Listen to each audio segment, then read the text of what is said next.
Hi everybody and welcome back. Today is going to be a doodle in my sketchbook, and I'm going to do another ink or pen and wash, and I enjoyed the last one I did, and I got a lot of comments that people liked it too. It was not just this, but there's also a ramble, and I'm going to ramble today, I hope, and not bore you.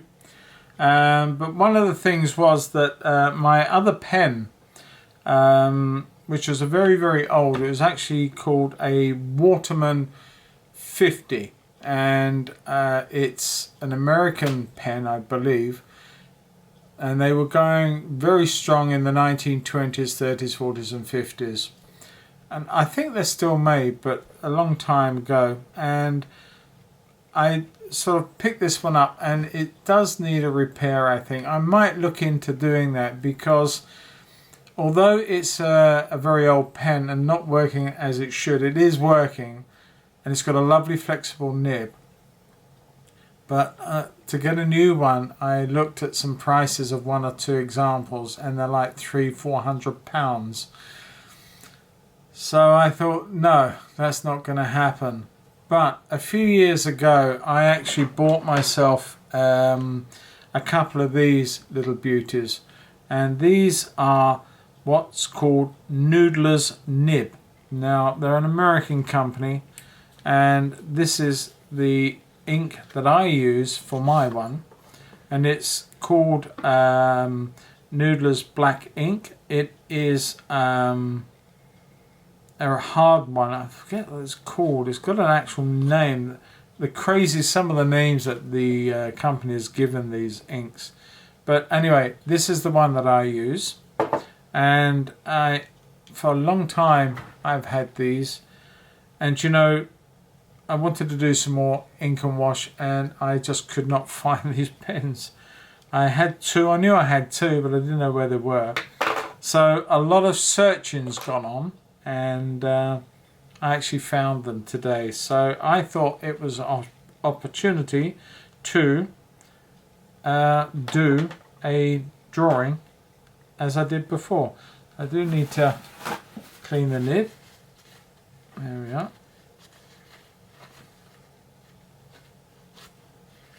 Alright, so what I'm going to be doing is just playing around, really. I'm just gonna do a little ink and wash. I did a snow scene before. I'm going to probably do a snow scene today, as it happens. So I'm just going to see where this takes me. Now I'm just going to go down through and put a line in which suggests the back of a riverbank, and then a nice little... This ink pen is great because it's got flexibility in the nib too. I actually talked to the company's British representatives the other day, and they tell me that there is a new one due out this month, which I've already put an order in for. And the nib is even more flexible, and it's actually, I don't understand that these nibs have two prongs, and the new one has actually got three prongs. Don't ask me how, why, or how it all works, as long as it works. But yeah, so anyway, I digress, but that is the case, and I have ordered one. And I thought that would be a nice addition to these two. They come in a variety of colours too. Not just the pens, but the inks as well. And it's fascinating. But if any of you are interested in drawing, and you want something that's fairly modern and easy to use, and these are so simple. They just, on a siphon up, it's done. But they are, if you're in England, it's a company called Pure Pens. They're on the internet, easy to find them, and go take a look at their website and sort of take a look at those different marks that I'm making here, from those simple fine lines to these much heavier lines, and I think that's really cracking. So here I'm just sort of sketching in some trees and scrub, Now this ink does pick up. It is pretty much waterproof, but it's not totally there. The nice thing is that this one, I hope, is not going to run out of ink. Not soon. I better not anyway, else I will be complaining. But no, it's a great instrument. I do love this pen, and they're not dear. I think that these ones today are, I think, about £18, and I think right now they're a little bit cheaper. I think for some reason there might be a sale or something on, and I put a couple in my shopping cart, and the price dropped a couple of quid, so that's cool. I'm going to put in this shrub thing, big tusset of grass here on the foreground or middle ground. Yeah, dirt cheap in that regard. You know, you talk about some pens can really cost a lot of money, but these just keep going. And the nice thing about these also, that there's the pen, but they have a full range of spare parts for this pen, so you can actually replace bits. Indeed, if you buy one new, you get 2 nibs. So you know, the price really can't, you know, you just can't get much better than that. It's really cracking. So anyway, there you go. Let's just draw this round before I forget where I'm at. Another one in the foreground around about here. And I'm going to change the picture a little bit and just put a little bit of snow there, and then bring the riverbank down like so, and then this will come up and become the bank on the opposite side. Nice. And lots of little divots in here, lots of little bits of something that are poking through a layer of snow.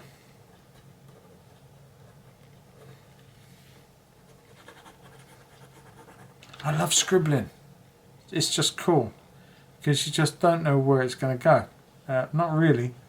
So yeah.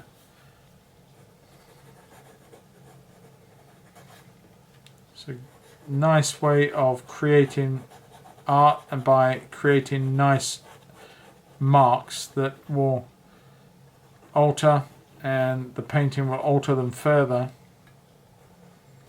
It's just having fun, really. Great pastime, great way to pass the time. But yeah, it's great pastime as well, I'm sure. But that's the other bank. I hope it will be anyway. And that will be the other bank through there. And I should have brought that down there. So I don't quite know how I'm going to do that.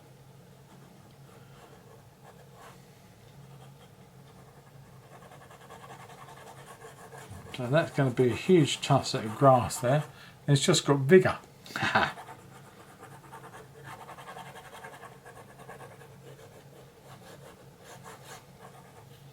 Anyway, there is a little area of water there somewhere that breaks through.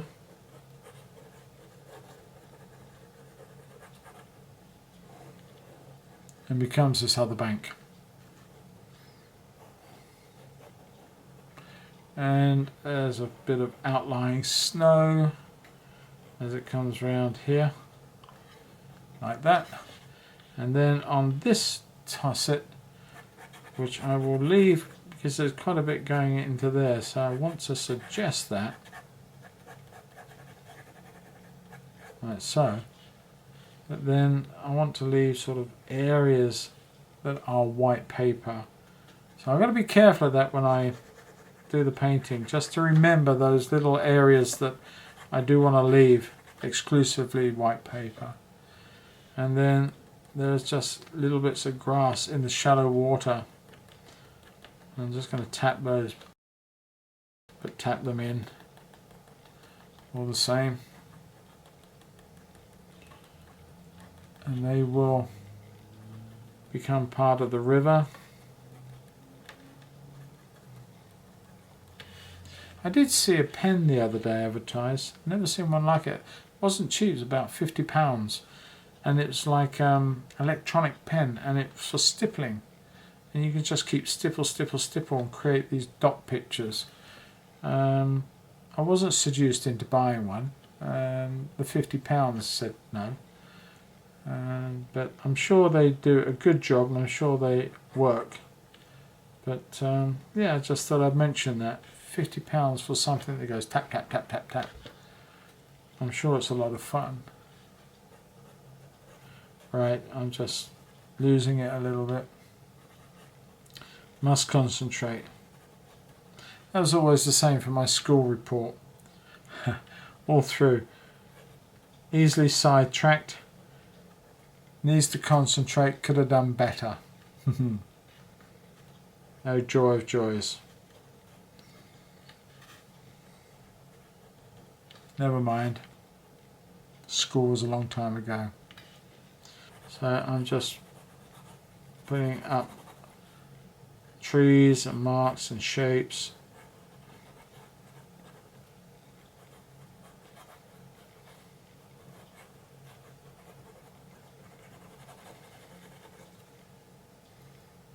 I like what's happening with it so far. Going to bring that a little dip down. I'm going to work some negative space as well, so I'm just going to put in some bushes here, but work on this background to give a top edge to these bushes and shrubs.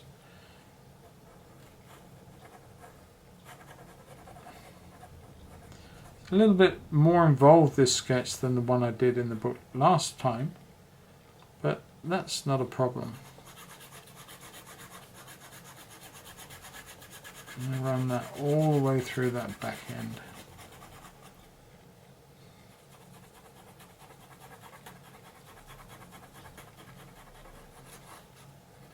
That's anyway, what was I talking about? I can't remember what I was talking about now. What shall we talk about? Well, I don't know, I keep stopping and concentrating on what I'm doing here. So I suppose that's rambling, isn't it? In one way or another. Not quite keeping my mind on the ball, as it were. Been a good day today. I've had been doing quite a bit of filming because I enjoyed filming some on my model railway, which is my other channel and my other love. Painting is my day job and my money earner. It keeps me going, keeps me fed, keeps the bills paid. But my model railway is my love as a hobby, and to that end it's fantastic. And it's nice that the filming, I can actually combine the two, the equipment that I use for one I use for the other. And I've got my studio here where we're sitting right now, my main studio that is, and it's surrounded by my model railway, albeit still being built, but it's there. And so I love it, and I enjoy painting without filming and listening to the trains going round, and yeah, doesn't get much better than that. A whole heap of fun, and long may that continue. So just a load of tree forms going in, and I'm just going to run that off there. Now I know the footage or the photo's got a lot more trees in it, but I don't need to put that in. I'm just going to end them here, going up, and one like so.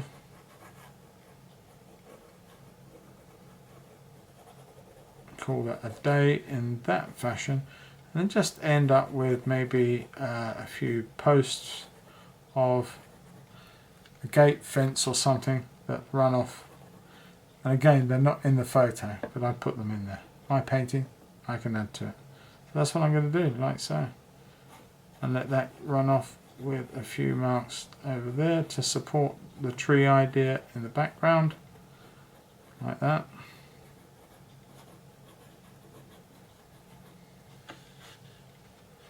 And that's quite nice.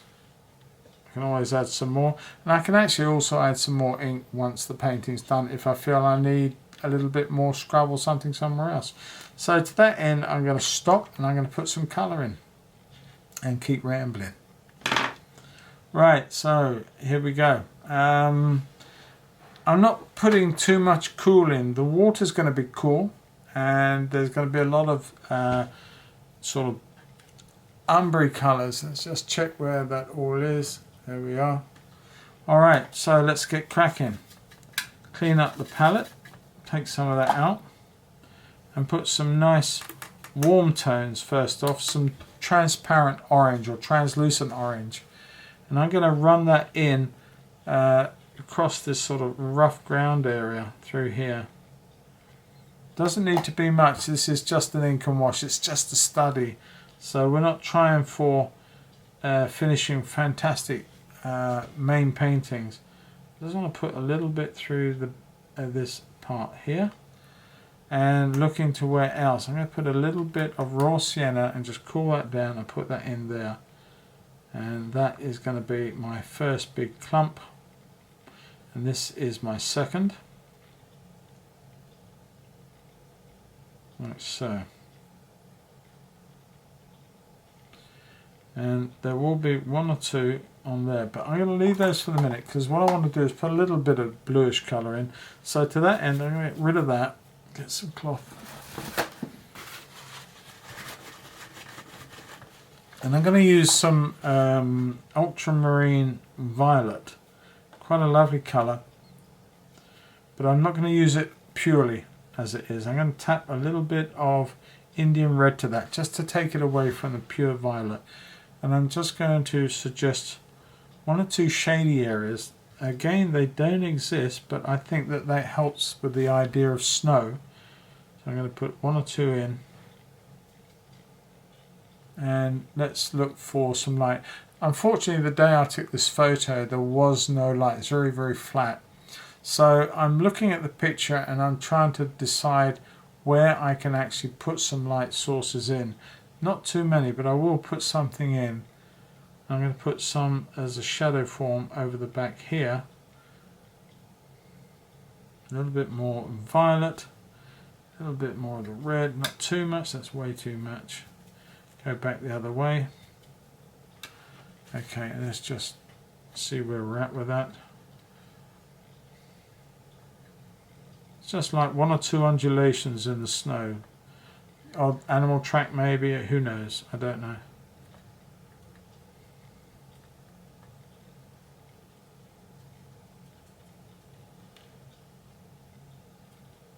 And probably a line or two through there. Let's just take that line of shade all the way through and suggest that there are light areas in the fields beyond this line of trees, and they come all the way down to that part there. Now you can see just a little bit of the black colour is being lifted with it. It's very minute, it's not an awful lot. It's fine, it works fine. And I'm going to put in a little bit of shadow underneath that line on the field. I'm going to put a bit of ultramarine blue to that. Just take it back a little bit more to the blue and just put that in. Like so. Now I'm going to put in a lot of transparent orange. And I just want to go over this part of where the trees are. Just take that back, I don't need that there.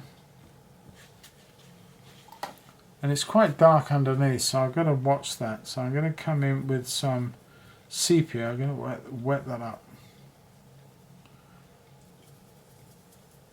There we go. Just make that go a little bit darker because it is that much closer. I actually will put in a little bit of indigo which will take that brown or the orange and tear it apart in a sense, and just give that much darker values as these trees are, like so. I'm going to leave that there for a time and let that dry up a little bit, because what I do want to do is put some cooler bluey colours into the background colour, and I just want to sweep that all the way through there to suggest that that is more woods and stuff beyond this initial tree line. Hopefully it works. I might actually add a little bit more cobalt to that. Just run that in, giving me that cooler but more distant, cold look to the background. Okay, we'll see how that sets up. Where was I? Can't even remember what I was talking about now. I'm always doing it. I lose track. And I've got to start a new conversation with you. So, yeah. I forget what I was saying now. Anyway. I will think of something to talk about in a minute. In the meantime, I'm just going to tell you about what I'm painting. But I've been painting all of my life on and off, one way and another. As a kid, I was drawing. In fact, I was quite competitive as a kid. That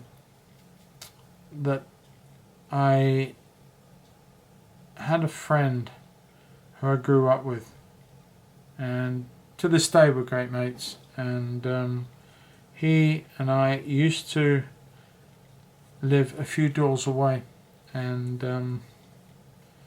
it was great because I would either be at his mother's or he at my mother's, depending what our respective mothers were doing that day.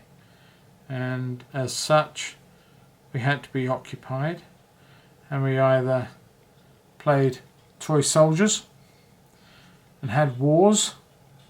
I always lost. And or we would sketch war as well. Fascination with war, God knows why, I have no idea. I absolutely abhor the whole thought of such things these days, and have done for most of my adult life. But as a kid, like lots of kids I suppose, it was something that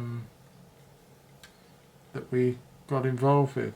And I'm just putting this water in a minute. Just putting in a lovely blue colour, but I want to suggest some of the oranges that are also involved with this. Anyway, yes, where was I? I nearly did it again. So we would draw on scraps of paper, and we would draw shapes, sideward shapes of jet aircraft, like the English Electric, I suppose, was one of those during the day. And we would have tanks along this sort of undulating outline of ground, and we would just sort of draw these 2 or 3 aircraft, and they all had 3 machine guns on each wing. I don't know why it was 3, but they had 3 machine guns on each wing. And we used to like draw lines shooting down, and if the line dissected and hit a tank, so the tank would blow up. And we had all these big explosion scribbles. Maybe that's where I started scribbling. Who knows? But that's what we did, and we had a lot of fun. And when we did do something like that and it looked good, we would run to our mother, whichever one it was, in charge that day, and say which one had done the best.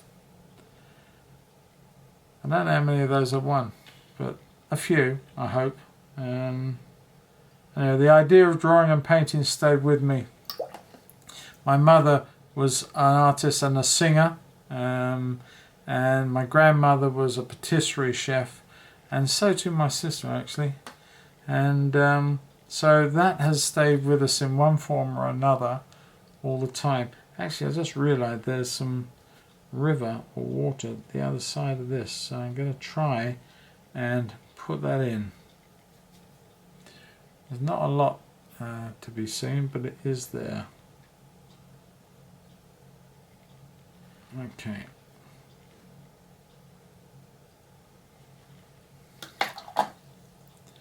So, yeah, where was I? I'm going to lift bits of this out actually, just to suggest a variation in the water. Well, actually it's not water. I think the water, of course it's water, but it's actually iced up. I'm going to draw out some pigment as the light's hitting it at this point.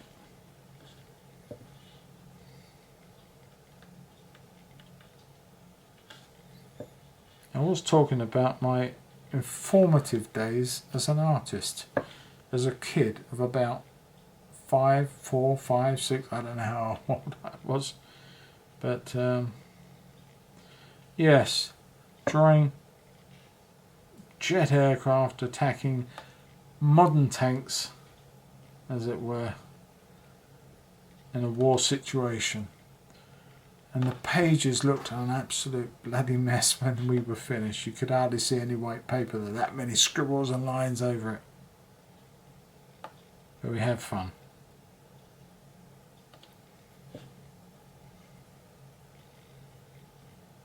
Just drawing into the paint really. Just suggesting a few additional marks so that when I put some of the other colours in, they will at least then show up. Paper's starting to buckle a little bit.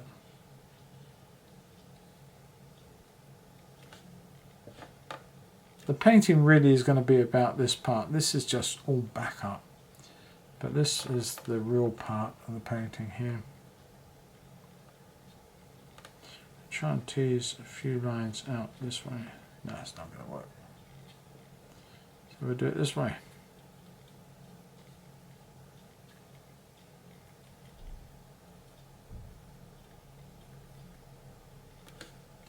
I don't think it needs much more than that.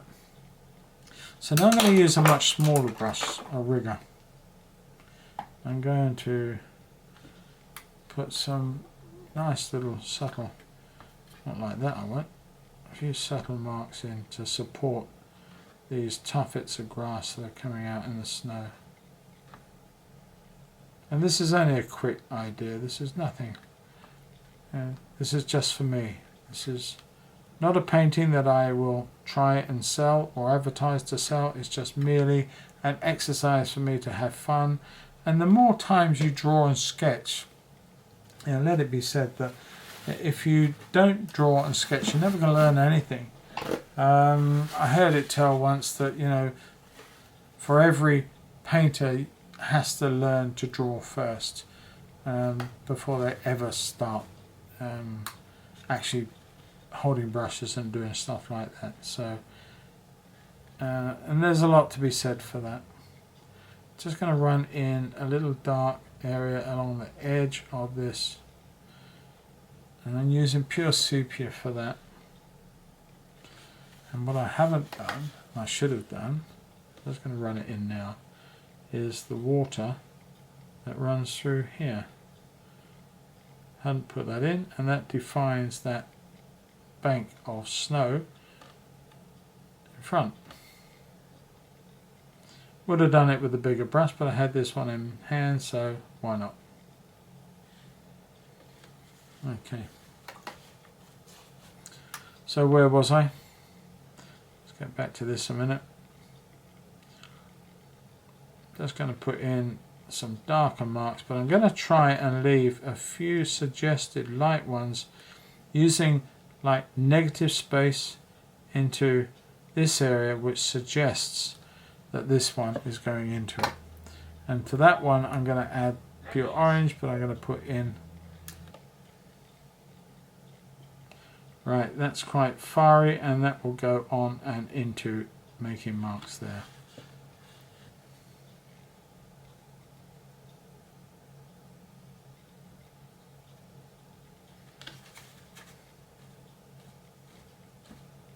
Like that.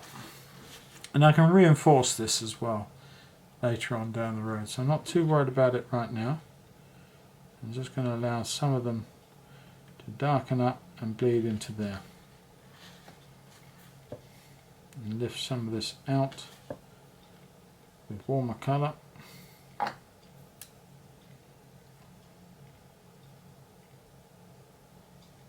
Like that. Okay, I'm going to leave that a little bit. Let that dry up and come back onto it. But I still want to go on with these dark colours, and I'm going to mix up quite a bit of sepia.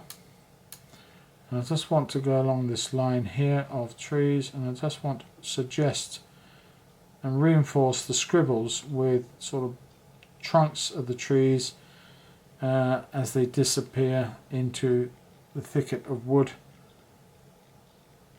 and then just darken up some of that to give a little bit of a solid base.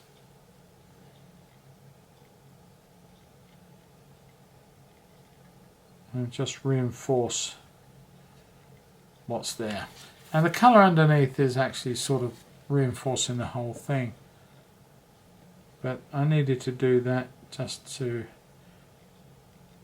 make it look just as I wanted it to, with scribbles and lines and marks and shapes and forms that suggest that shady tree line on that edge.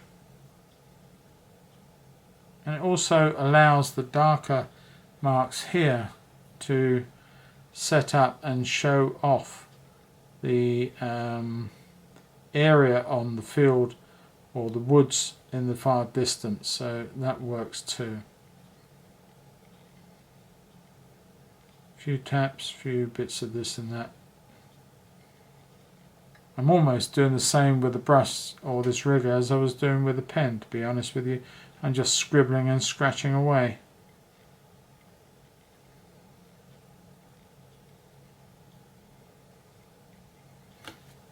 I find that there's so much talked about when it comes to painting, what you can and can't do, what you should do, what you shouldn't do. And I've always felt that when it comes to creating or making paintings or making art generally, that unless physics comes into it, unless you know, like chalk and cheese don't mix, or oil and water, although they have tried in recent years with varying degrees of success, I've got to say. But unless physics comes into it, then really there are no rules to painting. You can do whatever the hell you like.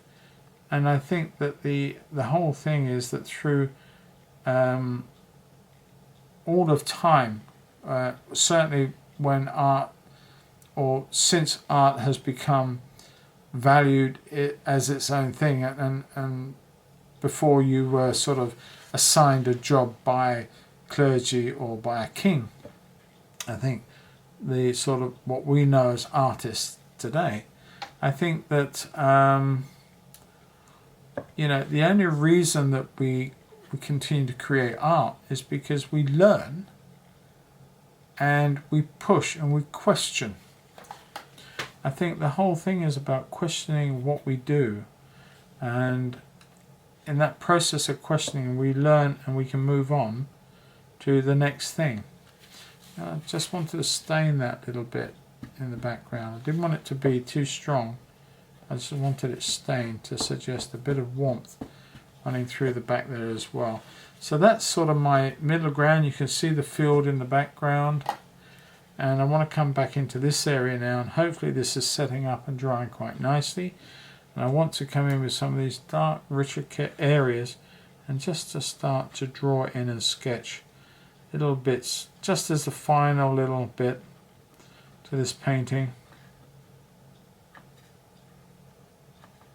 I'm going to put a bit of green in, just to mix up some of these oranges to the green, and just suggest this sort of middle ground that's running through here, and to give me some other little colours other than just the blue and the orange, which is quite important, of course.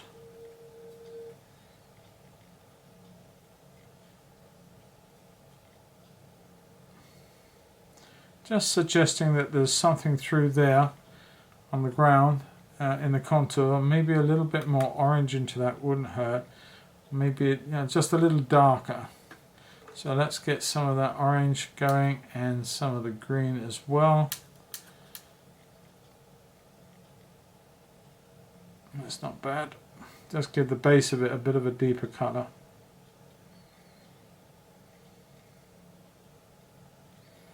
Yeah, I can't quite tell what is there, what is not there. Alright, and I wanted to put in some nice light greens. So I'm going to use a lot of lemon. I'm just going to go in and tap in some of these marks in this water. And I will post the reference photo to this so that you get an idea of what these all are. But they're just like, I don't know if it's sort of weeds or something that's growing through the water that have become frozen.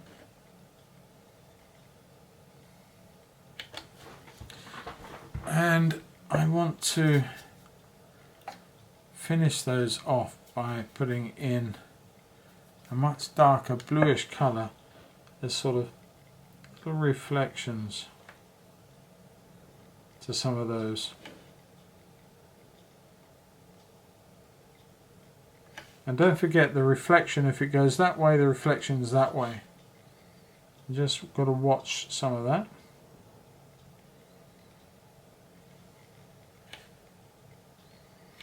And while I'm doing that, let's come in and put a very strong orange into some of these that are also in the water but also on the edge of the snow.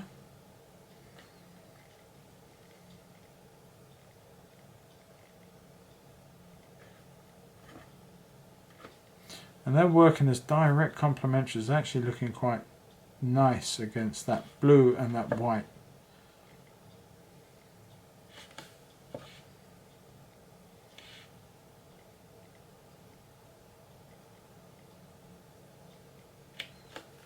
Okay. There's a few very dark ones, so I'm just going to put one or two of those in.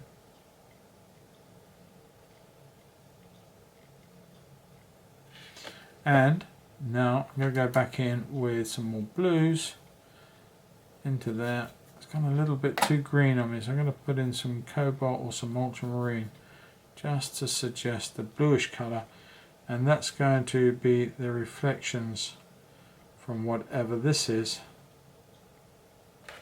that I've drawn here. And it actually adds the idea of water, really. That's the whole idea of it. Like so, and then one or two reflections of some of this vegetation that's near to the edge of whatever we're looking at, river, water, whatever. And of course these ones will have some degree of reflection in the water, maybe a little warmer. Not too much, because obviously this is frozen water, so it's not going to reflect in the same way as, you know, clear water would do. But yeah, I'm not unhappy with that. Just one or two disturbed marks around some of these.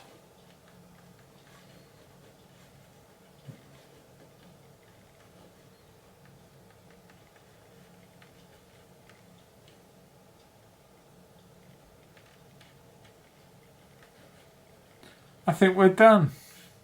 Again. Well, there you go. Another little exercise in complementaries, it would seem. And it's just an ink and wash, and I just enjoyed having a bit of fun and having a chat at the same time. So it's another sketchbook doodle, number 2 in this case, and I hope you've enjoyed it. And if you have, and this is on YouTube, then I'm sure you got something from it. I hope you did. And if you did, then maybe you'll click that thumbs up button and give it a like.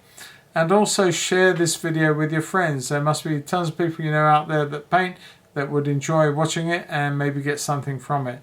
And above all, if you are not a subscriber to my channel, please, please, please, please consider subscribing. It doesn't cost you anything to do that, but it helps me grow my channel, lets me know that people are enjoying what I'm doing. And on that subject, if you do enjoy watching what I've done and other videos that I've done, then maybe you consider jumping over to my Patreon page and taking a look. The details are in the description below. It costs you nothing to look, but the point is about Patreon is it's a channel whereby for a few dollars a month, $5 or $10, doesn't cost the earth to do, but you help support the channel that I'm growing and building. It helps me to be able to spend more time creating more content for you, more videos, more editing, more all sorts for you to enjoy and learn from. So that's what Patreon's about, and there is so much more on there for you to enjoy. I'm adding to it all the time, so it's well worth checking out, and more of this stuff, more of everything else on there. I keep going on about it, but yeah, it's well worth checking out, and you'll be so welcome if you decide that you would like to get involved and help me support my channel. Thank you so much, and have I asked you to become a subscriber? I think I have. If not, hey, hit that subscribe button too, please. Thanks very much. Catch you all next Friday. New video. Cheers. All the best. Happy painting. Bye bye for now, everyone. Bye bye.